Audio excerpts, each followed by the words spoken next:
गोपू कबूतर बहुत ही बुद्धू था। रतनपुर जंगल में वह अपनी माँ के साथ रहता था। बचपन में ही उसके पिता मर चुके थे।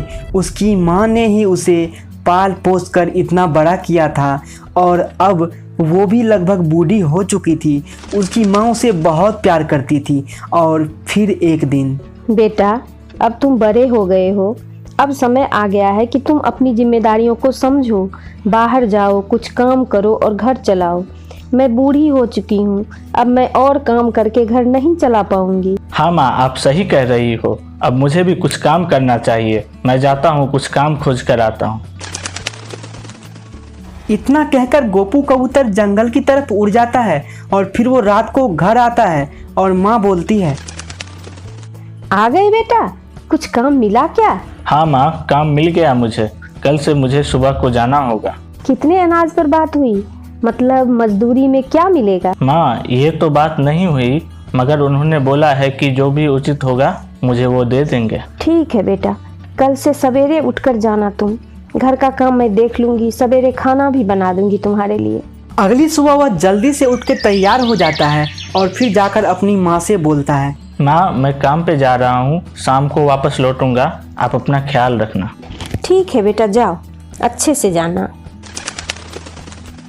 पूरे दिन मन लगा के काम करने के बाद उसे मजदूरी के रूप में कुछ पैसे मिलते हैं। वो खुशी खुशी पैसा अपने हाथों में लेकर घर की ओर उड़ जाता है।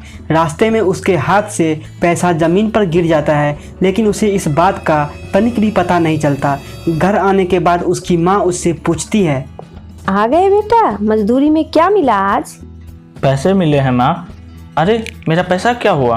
अरे क्या हुआ बेटा, कहाँ रखे थे? माँ, मैंने पैसे को हाथ में रखा था, लगता है रास्ते में गिर गया। कोई बात नहीं बेटा, चिंता मत करो। चलो खाना खाओ और आराम करो। अगले दिन सुबह वह फिर से काम पर जाने के लिए जल्दी जल्दी तैयार होता है और फिर अपनी माँ के पास आकर कहता है, माँ, मैं काम पे जा रहा हूँ। ठीक है बेटा, जाओ। और हाँ, आज जो भी मिले उसे हाथ में मत रखना, जेब में रख के लाना। ठीक है माँ बोलकर गोपू उड़ जाता है। पूरे दिन काम करने के बाद आज उसे मजदूरी के रूप में दूध मिलता है। वो दूध को अपने जेब में डालकर घर लौट आता है और घर आने के बाद रोज की तरह उसकी माँ फिर से उससे पूछती है, आ गए बेटा, आज क्या मिला? आज मुझे दूध मिले हैं माँ, मैंने जेब में रखा है। अरे, दूध क्या हुआ? अरे बेटा, दूध को जेब में नहीं रखना चाहिए था। माँ, आपने ही तो कहा था कि जो भी मिले जेब में रख लेना। कोई बात नहीं बेटा, चिंता मत करो। चलो खाना खा लो और आराम करो। खाना खाकर गोपू सो जाता है और अगली सुबह वह फिर से काम पर जाने के लिए तैयार होता है और अपनी माँ को कहता है, माँ, मैं काम पे जा रहा हूँ, शाम को आऊँगा। ठीक है बेटा, जाओ, लेकिन ये बाल्टी आज तुम लेते जाओ और जो भी मिले इसमें रख के ले आना। वो बाल्टी लेके चला जाता है। पूरे दिन काम करने के बाद आज उसे मजदूरी में एक मुर्गा दिया जाता है, जिसे वो बाल्टी में रखकर घर आ जाता है। आ गए बेटा, आज क्या मिला तुम्हें? माँ, आज मुर्गा मिला है। अरे, बाल्टी तो खाली है। माँ, मुर्गा कहाँ गया? मैंने तो इसी में रखा था। अरे, मुर्गा उड़ गया होगा। कोई बात नहीं बेटा, चलो खाना खा के आराम करो, कल से ध्यान देना। एक बार फिर गोपू खाना खाकर सो जाता है और अगले दिन सुबह वह फिर से तैयार होता है और अपनी माँ के पास आकर कहता है, माँ, मैं जा रहा हूँ।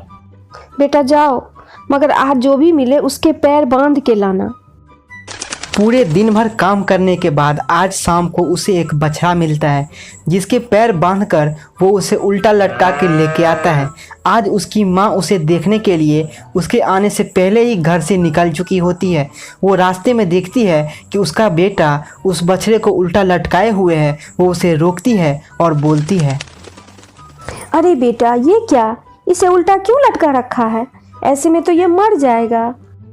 माँ, आप ही ने तो कहा था कि जो भी मिले उसके पैर को बांध के लाना। बेटा, जरूरी नहीं कि मैं जो कहूँ वही सही हो। इंसान को सही समय और ज़रूरत के हिसाब से स्वयं सोचना चाहिए कि किस वस्तु को कैसे लाया जाए ताकि वो बर्बाद न हो। पैसे को जेब में लाना चाहिए, दूध को बाल्टी में लाना चाहिए, मुर्गे के पैर को बांध के लाना चाहिए और बछड़े को ऐसे ही रस्सी पकड़ के ले आना चाहिए। ये तो खुद सोचने की बात है, तुम्हें स्वयं सोचना चाहिए कि क्या करना सही होगा और क्या गलत होगा। अपनी माँ की पूरी बात सुनने के बाद उसे अपनी गलती का एहसास हो चुका था। गोपू को समझ आ चुका था कि उसकी माँ उसे क्या समझाना चाह रही थी, और उस दिन के बाद वो सोच समझ के हर काम करने लगा। और फिर उसके बाद किसी भी वस्तु को घर वो लाता तो वो कभी ख़राब नहीं होता। और इस तरह से गोपू बुद्धू से बुद्धिमान बन चुका था। उसका डंका बजने लगा था पूरे जंगल में। दोस्तों, मैं गोपू कबूतर बोल रहा हूँ। सर्दी के कारण मेरी आवाज़ चेंज हो गई है। मैं तो एक चिड़िया हूँ, पर आप लोग तो इंसान हो। वीडियो अगर अच्छा लगा हो तो कमेंट करके वीडियो को लाइक ज़रूर कर दीजिएगा, और चैनल पे अगर पहली बार आए होंगे तो सब्सक्राइब करके बेल का आइकन ज़रूर दबा लीजिएगा। इसी तरह हमारी और आपकी मुलाकात होती रहेगी। मैं गोपू कबूतर आप सभी से विदा लेता हूँ। आप सभी का शुक्रिया अदा करता हूँ।